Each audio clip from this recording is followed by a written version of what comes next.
Hey guys, welcome back to more homeowner association stories. In this video, an HOA my inherited empty plot of land is actually public HOA property. Let's dive right into the video to find out what happened. And the first one starts like this. So I live in a pretty rural area. There are a scarce amount of houses here and the neighborhood is surrounded and separated by patches of forested land. Even though we are not a typical suburban neighborhood, the neighborhood has a homeowners association. Honestly, I think it's necessary for us to have one since we live in such a rural area and it's hard to get services on our own. Having one organization to facilitate all we need is extremely helpful, especially since we can focus our donations on what we believe our community needs. But still, there's no HOA without a little bit of drama, and they've recently set their sights on me. So I already mentioned that my area is pretty rural, and that being said, the meager number of houses means that each house has a lot of backyard room, and I mean a lot. Even though there's a property line on paper, there's no physical fence or border, so our backyard extends pretty far. The general consensus my neighborhood has decided on is around 2 miles out. In my yard, I'm lucky enough to have a natural pond. Most of my childhood memories surrounded this pond, fishing with my dad, swimming by the shore, and observing the fish. It was an extremely important place, not just to me, but to my father as well. He eventually bought the land where the pond is located and passed it on to me.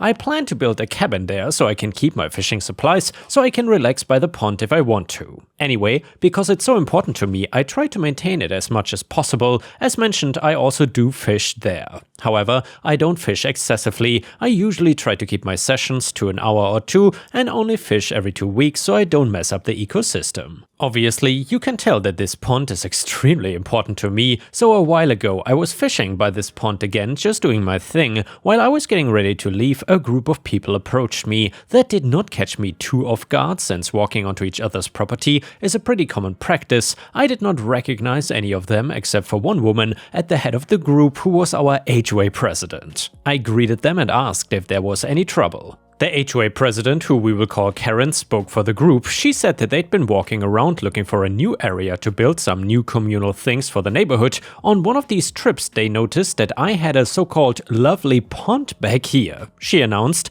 that they would be claiming it as public HOA property from now on. I was obviously shocked by this. I had not been made aware of this, nor did I have a say in any of this, and they were dropping it on me out of nowhere. I asked what exactly they would be using the pond for, and Karen seemed ecstatic that I actually asked. She said that they were gonna make the pond a community space and were going to install a gazebo, picnic tables, and even a children's playground. They were essentially planning on making my pond and the area around it a makeshift HOA park. I said that the pond was actually under my ownership, so there was no way they could use it for that. Karen looked surprised and stated that because I was a member of the HOA had the right to utilize the property however they liked, especially since I used their services. I argued that that policy was absolutely ridiculous and that even if it was a real thing, the HOA still had no control over the pond since it was never part of my property to begin with. I explained to them that my father bought the pond himself separate to the main property, so that land was mine and mine alone.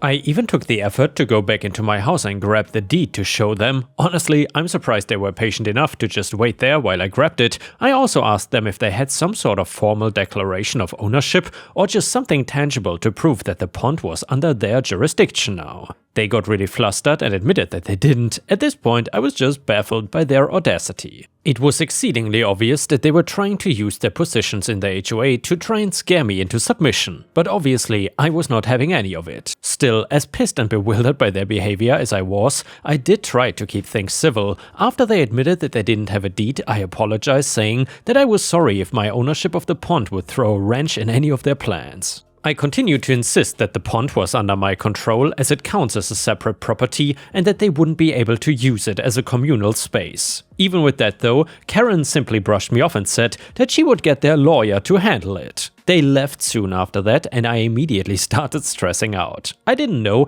when they would start construction, but I worried about it for the longest time. Like I said, the pond had meant so much to me and my father, and he would be rolling in his grave if he knew what would become of his precious pond. Honestly, part of me felt a little guilty for rejecting the HOA. I knew that in my neighborhood there have been talks of establishing some sort of communal recreational area for both adults and kids alike. Really, all we have are our backyards, but that's not necessarily a communal space. Although, as much as I wanted this recreational area to be built, I knew that it couldn't be my pond. The thing that really kicked all of this into motion, however, was the HOA's dismissive attitude. It was so obvious that they didn't care about my opinion or any legal proceedings, they just wanted to take what they believed was theirs. I was not about to let that happen. A week passed and nothing happened. During that time, I started looking into lawyers that specialized in property disputes, and it was a good thing that I did too, because after that week was up, the HOA began construction around the pond. They cleared the trees around the pond, since it was located in a forested area, and built everything they mentioned. The gazebo, the picnic tables, etc. They didn't build the playground yet, but because it was announced as a community space, a lot of the neighborhood kids have started playing around in the water. This upset me profusely. They destroyed the beautiful forestry around the pond, and everyone was upsetting the natural environment since they put in no care or research onto how to maintain the pond. There were no regulations, nothing. I had to pick out litter out of the pond several times just for the sake of the poor animals living inside of it. I frequently warned them about the environmental hazards they were causing and reminded them that it was me who owned the land, but they ignored all my warnings. I eventually had enough and contacted one of the lawyers I had found on my search. The lawyer was automatically on my side, thankfully, and she said that the HOA's actions were definitely legal since I had clear ownership of the pond and they completely disregarded that. The lawyer said that it was best if I didn't physically touch anything the HOA built, including the gazebos and benches, since destroying them could get me in trouble. However, she said that I was allowed to build a fence to keep them out, so I followed that instead. I reached out to a friend of mine and had him install a fence around the pond. It's a chain link fence, so it's not all that great, but we made sure that it was tall enough. I installed a sign that basically said the pond was private property and that no trespassing was allowed. Most of the neighborhood kids, to everyone's surprise, are actually good, so the sign and fence kept a lot of them out. I noticed that the construction team arrived a few days after I had first set up the fence and were noticeably confused, as the fence said the area was private property. I'm assuming they were there to start construction on the playground, but were unsure if they should go through with it since the fence and signs were up. Honestly, I feel bad for them.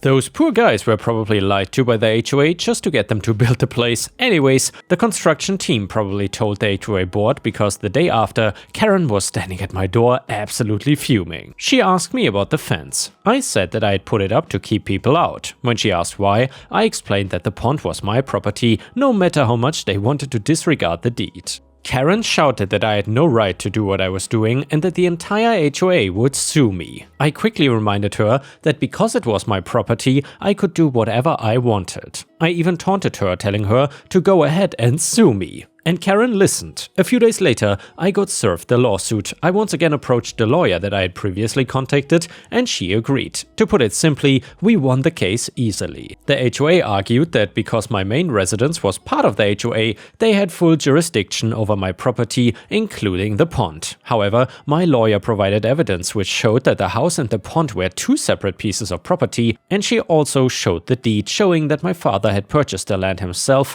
separately from the house. She concluded her argument with a review of the entire HOA contract and its clauses. Apparently, she had managed to find it on the website. She stated that even with all this surmounting evidence that the pond belonged to me, the HOA was never allowed to take over the pond in the first place because the clause Karen had mentioned about taking the pond because it was under my property was virtually non-existent. All this evidence pushed the judge to rule in my favor. The judge ordered the HOA to remove everything from the pond, and because they had built it illegally, they wouldn't be getting any compensation for the materials they lost. It was just extra salt in the wound for them, and within a week everything the HOA built was gone. The pond was pretty much like how it was before they got their claws in it. The only thing that couldn't really be restored to its original state were the trees that the HOA removed. I felt sad about that for a bit since it really was beautiful, but overall not much was destroyed. I've been working to nurture the trees and get them to grow. It'll be a long time before they get back to how they were,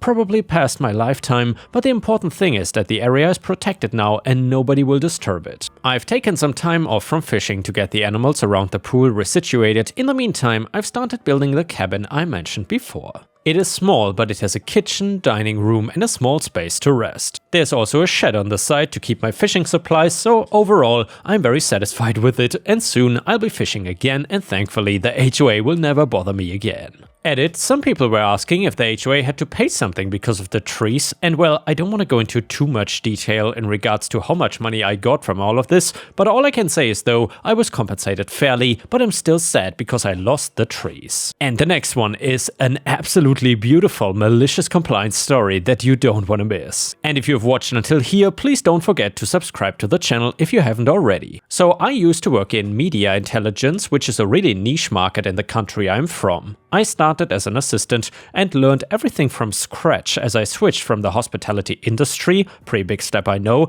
and I was eager to learn and was really interested in what they do as I was trying to get into media back then. First of all, as I learned everything from scratch, I got really good at what I do after just 6 months of working there. I was in a 3-person team and I had one of the best bosses and a really good colleague which were veterans in the industry. Both of them helped me a lot to get me where I am then, and they left the company after just a year there as upper management was just plain hot garbage. The company had 4 changes in directions within a year and it was stressing my team out. They did ask me to leave with them, but with me being young and naive trying to prove myself, I declined. The story: after my boss and colleague left, it was just me and my team and I was in charge for a few weeks. I was asked to be on call for technical support and was not offered anything in return. At the time I was pissed but also trying to prove myself, so I obliged. I got really stressed out from working 13 hours a day for a few months at that point, and I kept asking my manager to hire more people as I cannot be working like this and it is stressing me out. My manager went on and on saying they don't have the budget for it, so I just forgot about it, drowning myself in work.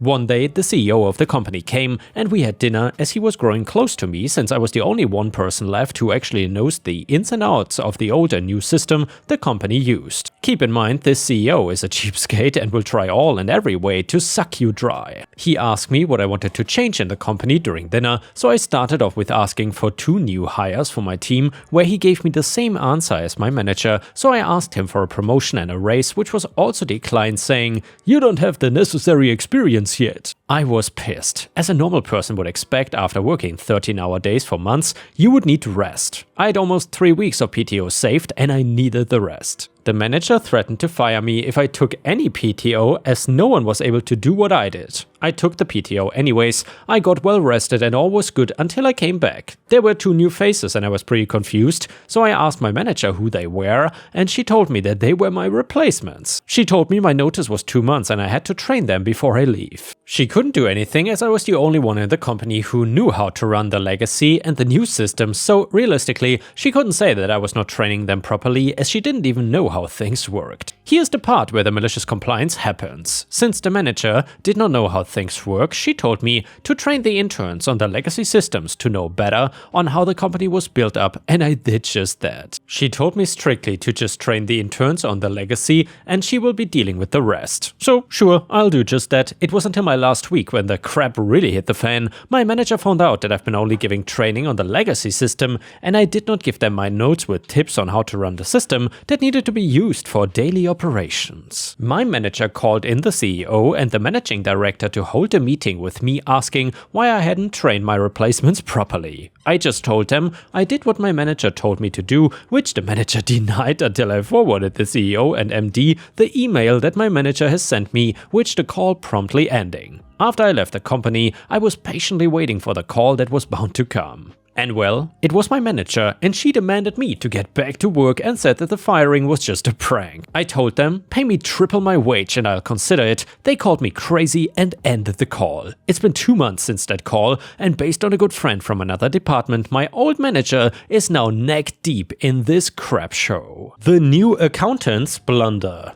This happened a couple of years ago at the printing company where I worked. My role was in graphic design and I was on the team that handled emergency requests and last-minute jobs that came in after regular business hours. We were salaried employees, but our on-call rotation had us scheduled for 1 week per month, where we received an extra $250 monthly stipend. Whenever we got called in, we would clock our hours and get paid time and a half based on our regular rates. This system had been running smoothly for ages, and well, one day we had a new accountant join the team. Let's call him Mr. Tightwad. Fresh out of college and full of ambition, he made it clear from the get-go that his main focus was cutting costs. During his long-winded introductory speech, he repeated words like expenditure, streamlining and efficiency so many times that we knew he would be a thorn in our side. True to our predictions, within a fortnight, Mr. Tightwad implemented stricter expense approval policies. He would question routine expenses like fuel costs or why we filled up at a particular gas station, and it did not take long before he demanded that we leave the company vans at the office instead of taking them home after our shifts. We tried explaining the practicality of having the vans at our homes for emergency callouts, but Mr. Tightwad just could not wrap his head around the logistics of our job. His textbooks had not prepared him for the realities of the printing business. However, Mr. Tightwad's most brilliant, or rather disastrous idea was messing with our on-call pay structure. The system had been in place since the late 80s, but he decided to optimize it by cutting out the 1-hour overlap we had during shift handovers. This hour was crucial. It allowed the outgoing team member to refuel, restock and clean the van while the incoming person inspected the inventory and ensured everything was in order. When we heard about this change, we voiced our concerns, but the senior accountant who had recommended Mr. Tightwad backed his decision, insisting that we should be able to prepare the vans during regular work hours. "You guys can just pick up the van from the office whenever you're on call," Mr. Tightwad declared confidently.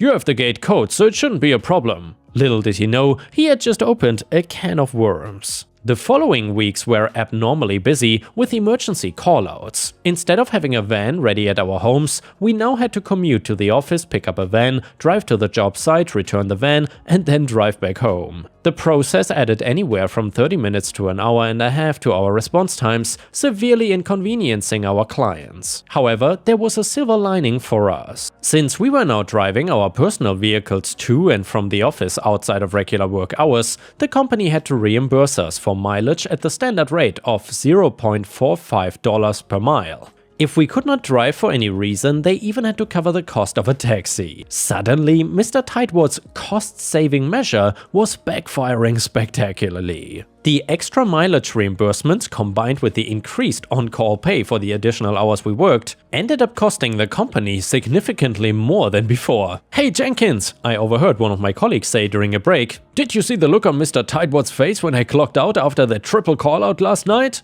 I made more in 1 week than I usually do in a month." We all had a good laugh at Mr. Tightwad's expense, reveling in the unintended consequences of his ill-conceived policy change. It did not take long for disgruntled clients to start complaining about the delayed response times. One even witnessed an employee drive past their facility in a personal vehicle only to return 40 minutes later with a company van. When word of these complaints reached our director, she immediately reversed Mr. Tightwad's decision, allowing us to take the vans home again and reinstating the old on-call handover system. But we were not having it. Some of us had already purchased larger vehicles, claiming we would not accommodate the company vans anymore, though I suspect this was just an excuse. We insisted on sticking to the new routine, much to Mr. Tightwad's frustration. For the remainder of my time at the company, we continued leaving the vans at the office, driving our personal cars to pick them up for callouts and then returning them afterwards. It was a bit of a hassle, but the extra pay made it worthwhile. As for Mr. Tightwad, he disappeared from the corporate directory a few months later, presumably shown the door for his costly blunder. The senior accountant who had backed him was demoted to a more junior role, no longer having any say in our operations. And yeah guys, before we end the video, we will read one last funny story from r/petty revenge that you don't want to miss. It is titled, "Wanna let your children run around a store? Well, now you can be as worried as the workers are." This happened years ago while I was working at a craft store. Like most craft stores, there were walls of glass, ceramic and other very breakable, very sharp items for sale, and this day I was stocking one of these fragile sections. A woman came in with what felt like 10 children under 15, a crying cat in the background, but turned out to only be 4 kids and let them loose to play tag and Marco Polo in the aisles while she was shopping. After I had collided twice with these kids because they were not watching where they were going, I decided to hunt down the mom before they or I got hurt. I had worked well and long enough in customer service to know that if you asked directly for them to control their kids, they would get mad and refuse out of principle more often than not. So I decided to be sneaky and stand in the same aisle as her and pretend to be stocking something near her and spoke into my work headset without actually pressing the button. Hey, did anyone get the broken glass from aisle 13? No? Okay, then I'll be over there in just a moment to get that cleaned up. Suddenly, the lady realized there might actually be danger in letting your young children sprint around the store, and she then immediately gathered them all up and they stayed by her side for the rest of the trip. After this, I used it every time a customer decided we were their free childcare, and it worked about 90% of the time. And yeah guys, if you enjoyed the video, please post some star emojis in the comments and I will see you again tomorrow.